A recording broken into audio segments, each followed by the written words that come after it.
Hi, and welcome to Becoming Unstoppable Fitness and Weight Loss. I'm Lynn, and this is my co-host Stephanie. We're just two ordinary girls. We were born without skinny jeans. We fought hard to become fit and fierce, and now we're coaches.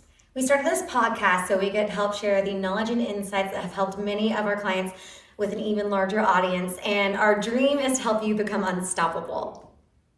Okay, today is episode 10. I can't believe we're on episode 10 already. 10 episodes. Yeah, so much fun. And today we're going to be giving you our 2 cents on cardio.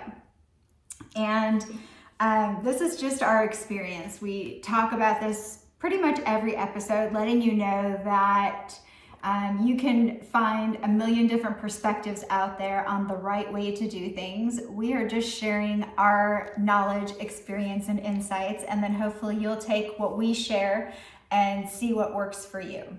We want you to find your perfect formula. So today, as we're talking about cardio, we're going to break down exactly what cardio is. It stands for cardiovascular conditioning.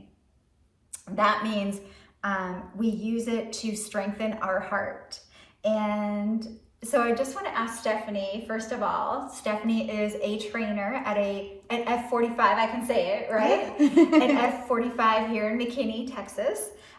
She runs the studio. She's the head trainer, and she's got a ton of knowledge as far as fitness is concerned. So I wanted to just ask you specifically, what does cardio mean to you? Not specifically the definition, but what does it mean for you and your health and your fitness routine? Yeah, cardio is important for your heart, obviously, as Lynn mentioned. So part of fitness, obviously, we think about our physical bodies and how we look in the mirror, but what's going on inside definitely matters too for longevity. We want to live a long, healthy life. We want to prevent heart disease, obesity, diabetes, high blood sugar, all those things. Cardio can help us with our inner health as well as our outer health, but the inside of us. And we want to have a strong heart, obviously. So cardio helps us to be able to train our heart to use oxygen more efficiently, which is going to allow us to do more physically.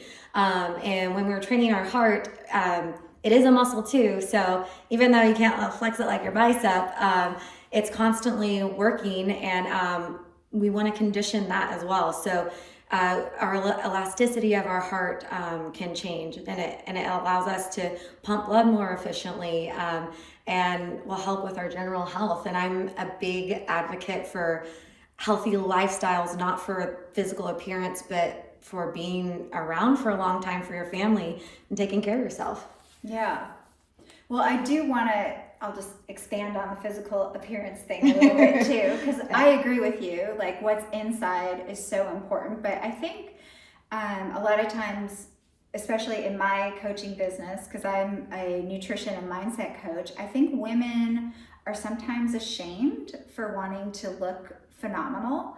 Mm-hmm. And I know myself, for one, I have a fitness background as well. I was trained as a trainer and a group exercise instructor. And for a long time, I kind of downplayed the physical appearance part. And now I'm like, no, I am embracing that. I'm just honest with myself. I want to feel amazing, but I also want to look amazing too. Like, yeah, I think there are so many, and we can get into this in a different episode, yes, but I really want to just expand on this a little bit for the folks at home, and just to let you know, like, if one of your reasons is to look smoking hot, that's okay. That is completely acceptable. I feel like it's normal and natural. Yeah. I love fashion. I love looking good in my clothes. I love turning my husband on, like, even at my advanced age, 52, like, it's just fun. And it's fun, like,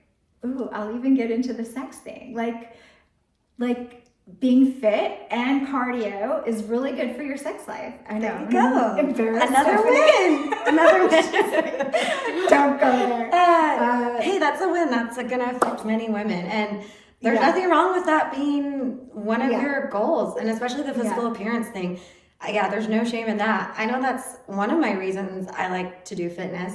We like to look beyond that. I do for sure. But yeah, we want to look good. We want to look fit. That, like, we're women and we want to look good. And I think the guys want to look good too.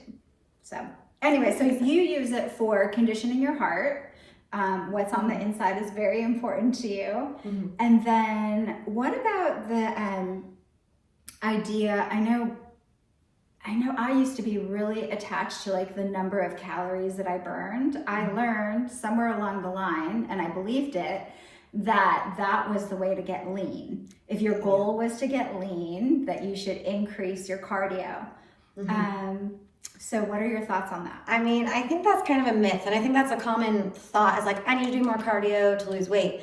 And that's why I emphasize kind of like the inner benefits of it, because it's not necessarily all about weight loss, and there's other ways to go about weight loss that are going to be more beneficial to you rather than cardio, particularly just constant state cardio. It does have a lot of health benefits for you, but when it comes to losing fat, that's not the number one answer in general. At least I know for my body, it's definitely not.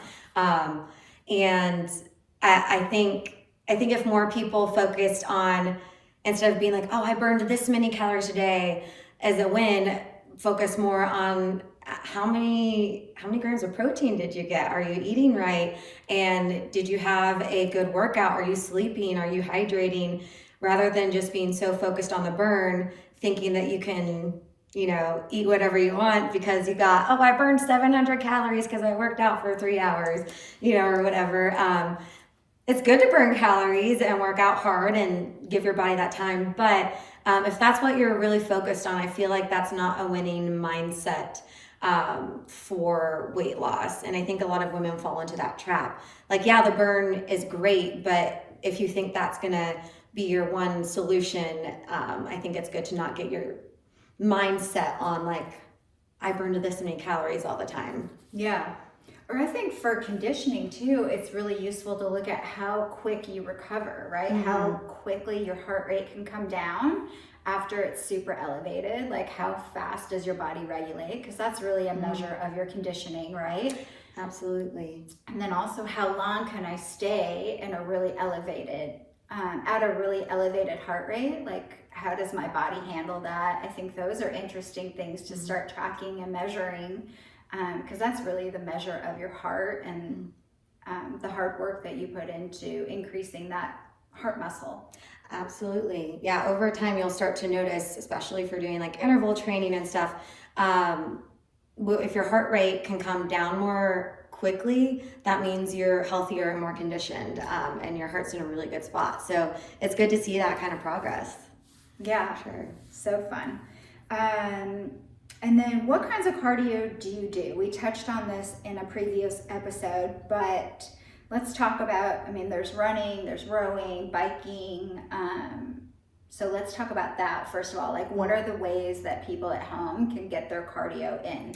So for regular, like constant state endurance cardio, some popular things are obviously running, doing the stair mill, treadmill, rowing machine, biking, things along those lines, which are all good for training your body for cardio.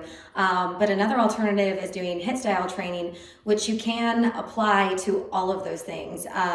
And that's definitely my preferred method. So you can apply that to your cardio, but then there's also HIIT style cardio like we do at F45 South McKinney, which I personally absolutely love, where you're doing a lot of different body weight movements and lightweight movements. So it's still cardio, but you're using different parts of your body and muscles a lot more, and that can help you contribute to losing more fat without pulling from your muscle too. So there's steady state cardio, and then there's HIIT style cardio, which is high intensity interval training. So short bursts of hard work and then short recovery periods.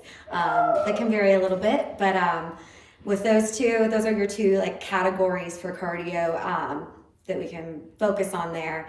And I personally prefer HIIT when it comes to weight loss, high intensity interval training, because it is a little more beneficial for you that way, and it can translate into your endurance. However, I still do the endurance training because I love to do Spartan races. So I still run or occasionally do a stair mill if the weather is not allowing for running. So you get a lot of benefit from that as well. Yeah, and I find that the endurance training has a lot of mental benefits for me. Like the times that I'm running, training for a marathon, doing the long distances, oh my gosh, I come up with so many great creative ideas for my business, solve so many problems in my family, like that time alone. But it's more than just sitting on the couch. Like I go into kind of a trance where I'm able to really think freely. I don't know. I love that. Okay, I need to start switching my mindset when I run, because usually when I'm running, the only thing going through my head is like, is this done yet? Is this done yet? I don't know. I have not adopted the runner's mindset, but I'm gonna, you know what? If I can get in that zone, I feel like that's the best thing. But I think anything that benefits you mentally when you're working out, like you need to embrace that and enjoy it. Because I mean, for example, I don't like Zumba at all. I love dancing. I love working out. Zumba for some reason, not my jam. But if someone loves it and like that keeps you happy, that's healthy for you. It's great. I will never discourage it. Good point. That is a form of cardio, right? Yeah, Zumba is another form of cardio. So you can even turn these steady state things like rowing, biking, running, you can turn them into an interval kind of training, right? Yeah, absolutely. So that just means you're going to do short bursts of hard work followed by rest periods. So it could be like 20 seconds going hard, 10 seconds off, or it could be, 1 minute on really intensely, 30 seconds off, so you can break it down. And in general, that's going to benefit you more because the way it's training your heart for those really intense like bouts of work, that pushes you further than you're gonna go, if you're running for, 45 minutes straight, you just can't push that hard for 45 minutes straight. It's not impossible. So it trains your heart like under that really heavy workload. And then that's also where your heart rate will learn to like recover more easily. And it gives you that capacity. It pushes your body into that anaerobic zone. So there's the aerobic zone, and then the anaerobic zone, you have a higher heart rate and your body starts pulling energy without oxygen. So it's a different way of using energy in your body, and it challenges your body in a different way. Yeah, so I talked to a cardiologist about it, and his perspective was your body loves steady state cardio, or your heart. Like that's, in his opinion, that was the best for your heart, was doing steady state cardio. So I think maybe what you were saying was that it does do things as far as like, being able to regulate your heart, right? If you incorporate interval training, then your heart learns how to regulate better. Your whole VO2 system is maximized. But according to this cardiologist, for heart health, you want to go into steady state cardio. So I'm not trying to confuse anybody, but I think the answer maybe is to do a combination of all of it, right? The steady state, the HIIT, and then even just like interval trainings. You can just do not high intensity interval trainings, but just regular intensity interval trainings. Yeah. I don't know. See what works for you according to your goals. And it totally depends on your age too. Like I'm in my 50s. I think that, in fact, I have been concerned about the intensity. You could probably advise me on this because I push myself really, really hard in my workouts. And I'm like, sometimes I'm thinking, am I pushing myself too hard? Like, how do you know, or at what age do you want to stop pushing yourself so hard? Well, I mean, I would say you're pushing too hard if you like can't make it through what you're trying to do. So I think there is a balance of learning to pace yourself, even when it comes to HIIT style training. That's something I have gotten a lot better at, as like, because my goal is to always, if I'm doing HIIT training, which is basically every single day at F45. So I am like, okay, I have a minute of work ahead of me. I'm not going to burn myself out in the first 15 or 20 seconds. So I find a pace that I know is challenging for me, but that I know I can also hold on to. And sometimes I have to feel that out a little bit. Okay. So I think there is still a little bit of balance.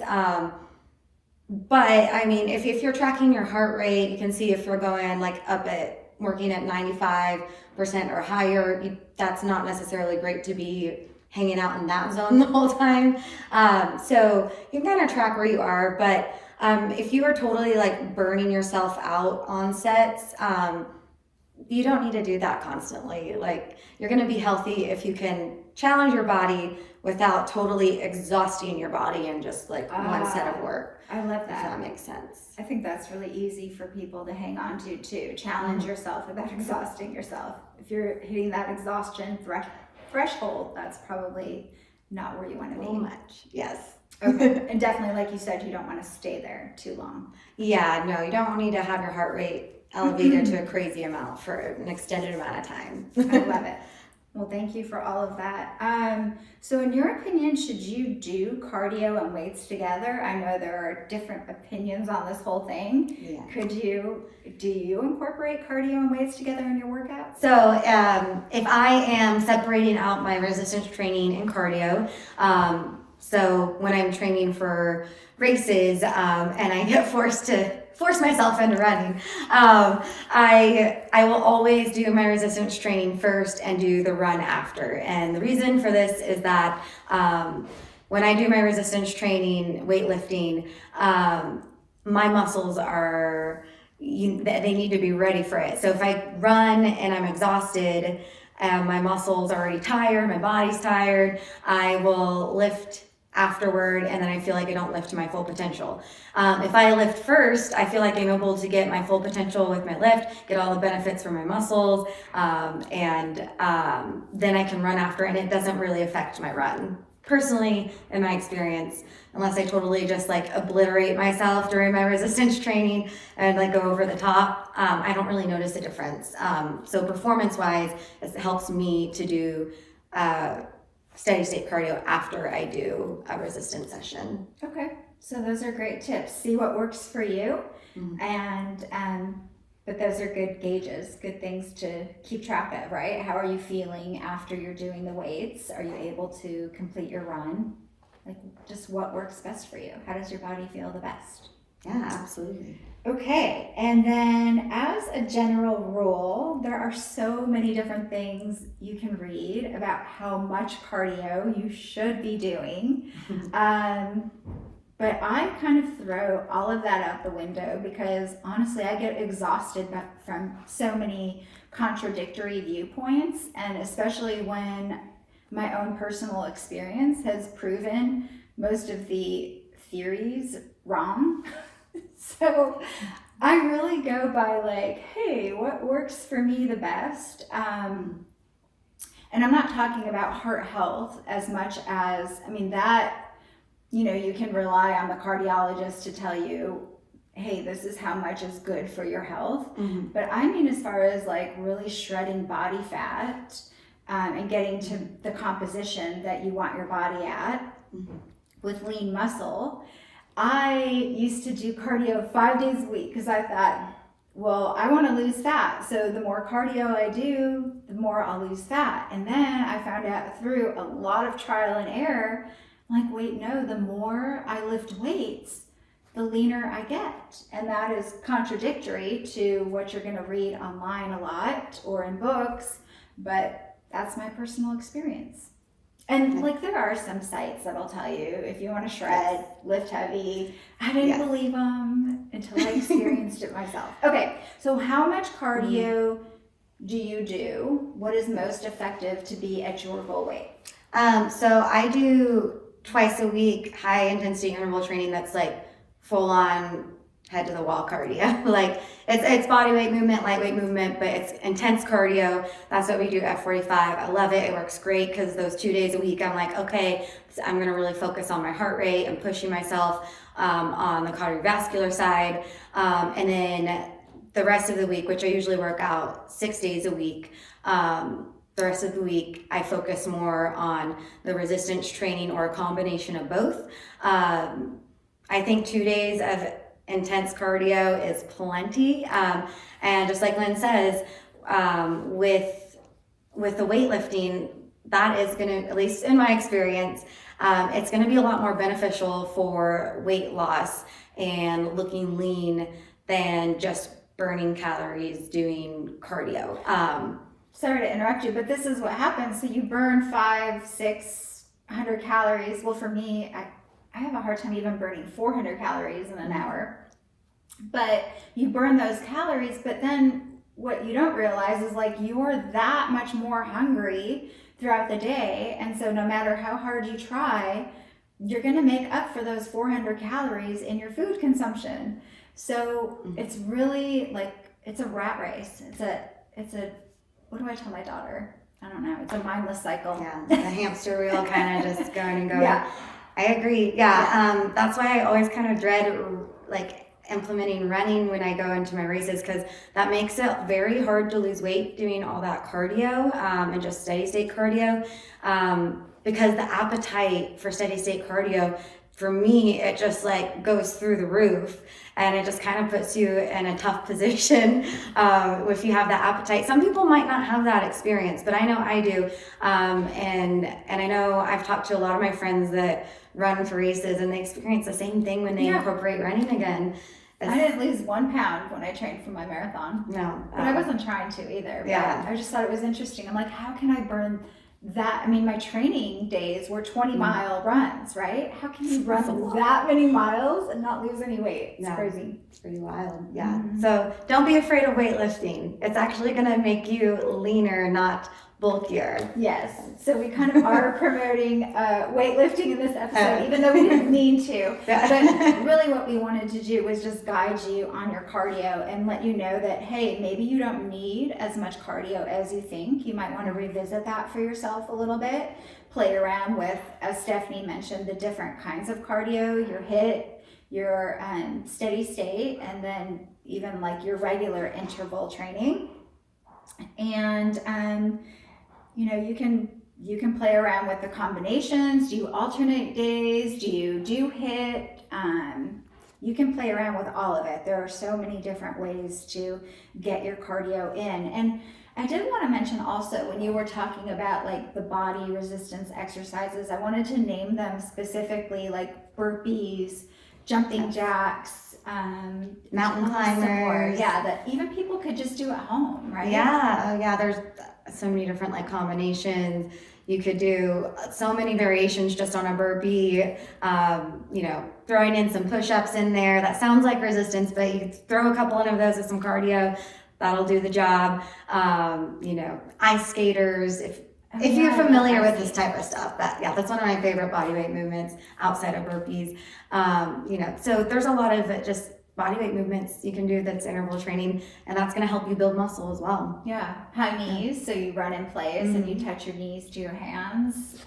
Did you say mountain climbers? Yeah, mountain climbers, tuck jumps. Oh, Some people hate tuck jumps. I used to be one of those people, but tuck jumps are great. Take a lot of energy. Broad jumps. Okay, so there's a lot of stuff. You can check stuff out online as well. So that's what we have on cardio today.